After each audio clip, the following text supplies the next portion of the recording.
Emily, we need to leave now. I know. Just a few more things. She runs upstairs, grabs a mini picture frame, and runs down with her suitcase trailing behind her. We don't have time anymore. We have to get away as far as possible. It's the photo we took together. All three of us. Together. We can leave now. Okay. Sorry, let's go. I grabbed the mini sandals we bought for Timothy on his 3rd birthday and grabbed the door handle. We looked back at our house one more time.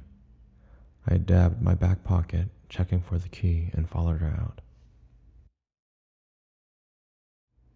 We were first noticed on our smartphones. This is not a drill, it said. Seek immediate shelter, it said. 2 hours ago, they finally declared war. After all the politics and promises, it came to this. We have failed as humanity.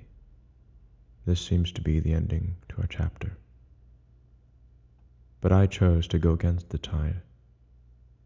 Every fiber in my body beckoned me to take my family and survive.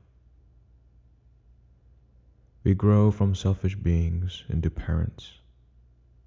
Finding a partner and having a family takes away a lot of that individual selfishness and converts it to storge love.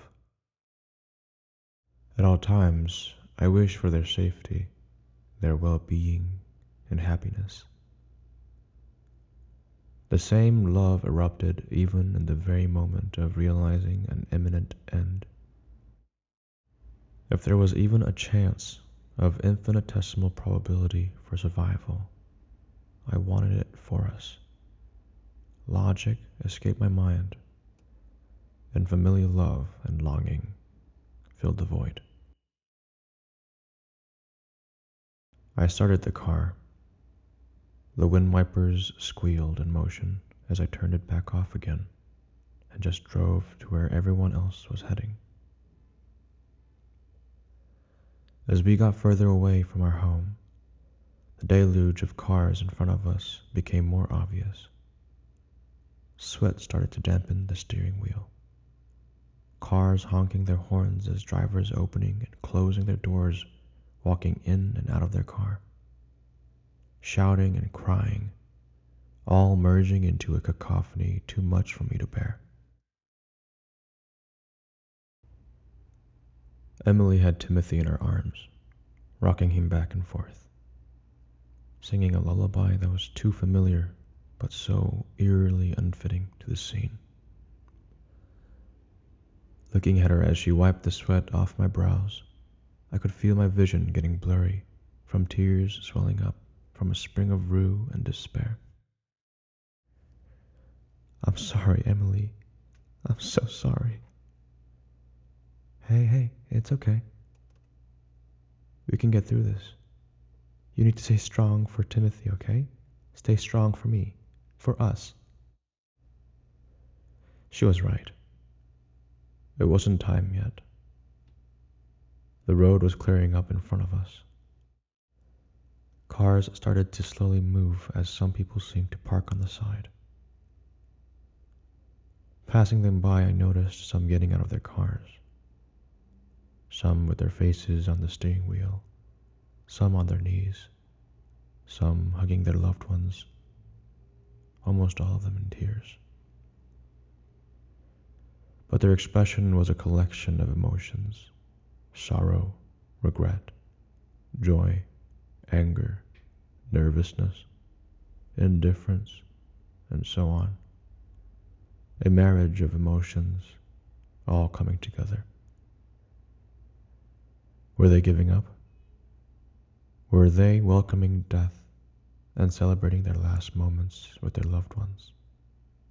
Should we be doing that? Was this even all worth it, to run from the inevitable? I looked at Emily through the rearview mirror. She was also looking out the window, staring at a family sharing their last moments together, with the orange hue of the setting sun shading their faces. I love you so much. I love you so much. I love you so much. Even without hearing what they were saying, you could tell the only words flowing out of their mouths were a repetition of the most basic, but also the most emotionally condensed word man has ever made. She smiled, and so did I.